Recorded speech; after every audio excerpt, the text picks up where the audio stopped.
Hello my loves, welcome back to my channel. Today I am bringing you 6 winter book recommendations that I love and that I hope you will love if you're searching for some inspiration in these dreary weather days.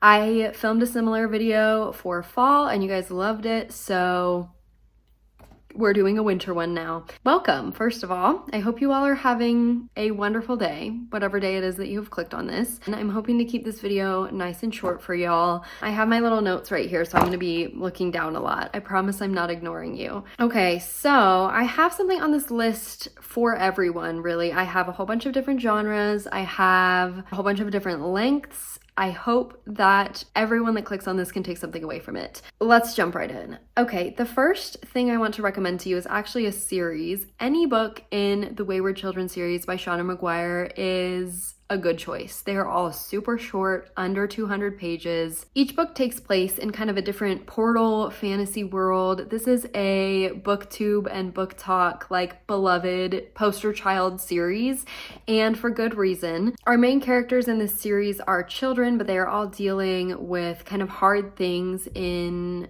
the real world, and they have doors. They go into these magical worlds that are made perfectly for them. The doors choose them. They escape whatever is ailing them in the real world to find kind of perfect harmony. That said, none of these worlds are perfect. They all have flaws, and I really think that there's a book in this series for everyone. I don't think that you necessarily have to read this series in order first to, I think we're getting 9 this month at some point. These are lighthearted books that deal with heavy topics, but I think that they do it in a way that doesn't drag you down. So if you need something kind of uplifting, something quick, something to get you out of a slump, I think that any books in this series would be a perfect choice for you. Okay, next is one of my personal favorite books. We have The Girl with the Dragon Tattoo. This book is old now. It's, I think, about 25 years old, maybe more this year.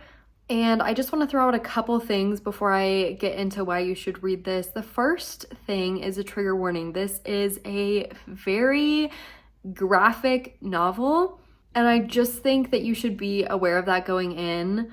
I always try to preface that when I talk about this now because I recommended this to a friend a couple years ago, and she read it and she was like, why didn't you tell me how graphic it was gonna get? And I was like, okay. So now I try to always make a point to remind people that that is something that happens in here.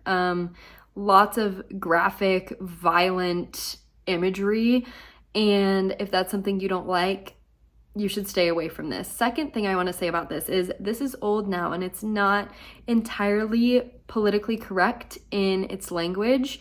I think we have to take that with a grain of salt because this was written in a time when a lot of the terms used in here were not problematic. So again, just be aware of that going in if you're interested in picking this up. Okay, I always have a hard time pitching this because there's so much happening in this, so forgive me, but I'm just gonna read exactly what I wrote down. This is a twisty story of a financial journalist who is hired to investigate this kind of prestigious family in Sweden's mysterious background, and his story kind of intersects with our main girly, the girl with the dragon tattoo. Her name is Lisbeth, and she's a badass hacker. She's so cool. One of my favorite characters that I've ever read.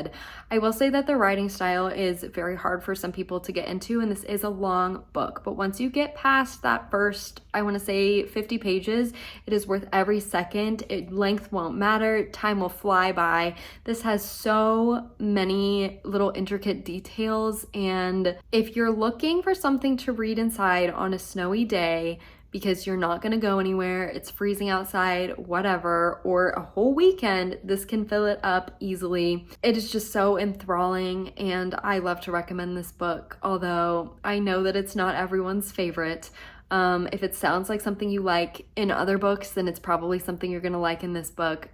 Truly one of my favorite things that I've ever read. Okay, third on my list is Bear Town by Frederick Bachman. I just finished this a week ago, and it is one of the most beautiful, heart-wrenching things that I've ever read. This is a pretty different detour that Frederick Bachman has taken from the stuff that he usually writes. We are set in a tiny, remote hockey town. Everyone knows everyone. Hockey is like the heart of this town, but there are a ton of internal problems going on. We get to know lots of boys on the team and each personal thing that they're dealing with. I think that this has something for everyone to relate to and learn from. Truly a portrait on the human condition that I think is unmatched, honestly, by anything else I've ever read.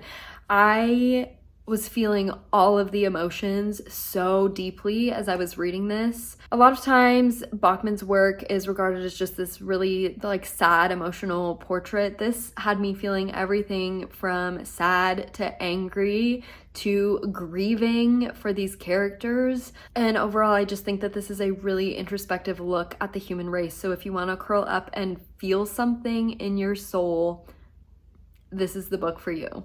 Okay, next we're gonna go to the opposite end of the spectrum. I want to recommend to you The Unhoneymooners by Christina Lauren. This is one of my favorite romances ever, and if you are sick and tired of the cold and you want to read a super funny, lighthearted, charming romance set in the tropics, this is for you.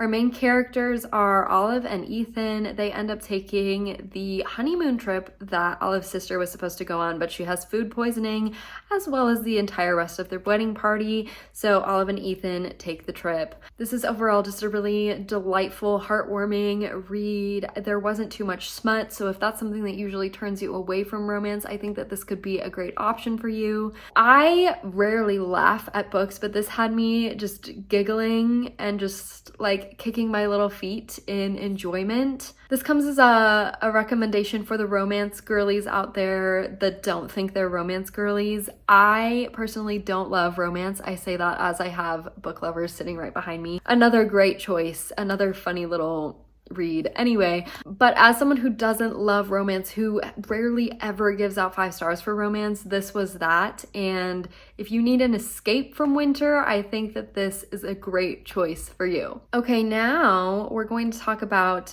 Dead Mountain, which is a nonfiction about this group of hikers that went missing in the Ural Mountains. I wrote down the date, 1959. There's a ton of mysterious circumstances around them, what happened to them. They were found, I think, weeks after they had originally left to go on this research expedition, and the circumstances in which they were found were very strange. It was a mystery that I think plagued everyone for decades, but kind of comes to a resolution on probably what actually happened to them. Before reading this book, I didn't really know about the incident. I thought that this was one of the best nonfiction books that I have read. It reads like fiction, and honestly, the story is so wild that it could be a work of fiction, but no, it really happened.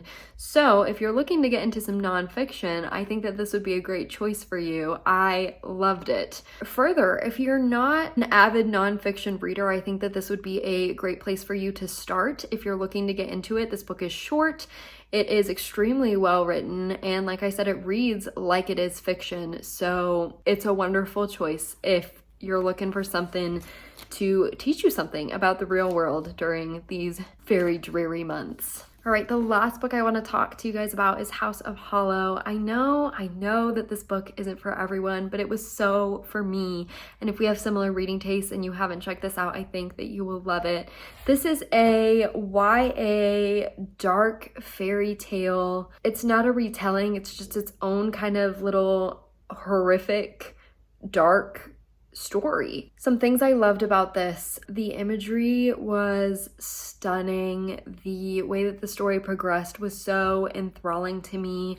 I don't read a lot of YA. I haven't since I was in high school, and that was a while ago now. But this has been on my want to read list for a long time. The cover's stunning, and I'm so glad that I judged this book by its cover, because otherwise I wouldn't have picked it up. This is twisty and a little bit funny at times. To be completely honest with you guys, I did have a couple of problems with this, but the way that the story was progressing, I could just completely overlook those issues that I was having. A lot of people's criticisms are that it's kind of confusing, which I would agree, but I think in a dark, twisty fairy tale kind of body horror type of story, I think that that's okay to be confused. I think that that's an interesting aspect of horror, and if you can still get the overall message of the story and kind of piece together what's going on, then I think it's totally worth it, and this book was that. Again, it's YA, so it's short, it reads quick. I think that it's under 300 pages or just over. No, it's under 300 pages, so a good quick read for you to get into. Just stunning. I had a really nice time reading this, and I would recommend that you read it too if it sounds interesting to you. With that, we are at a close to this video. I told you it was gonna be short and sweet. I hope you all are doing well. Thank you so much for supporting my channel. I appreciate you. And I will see you soon with another video. Bye.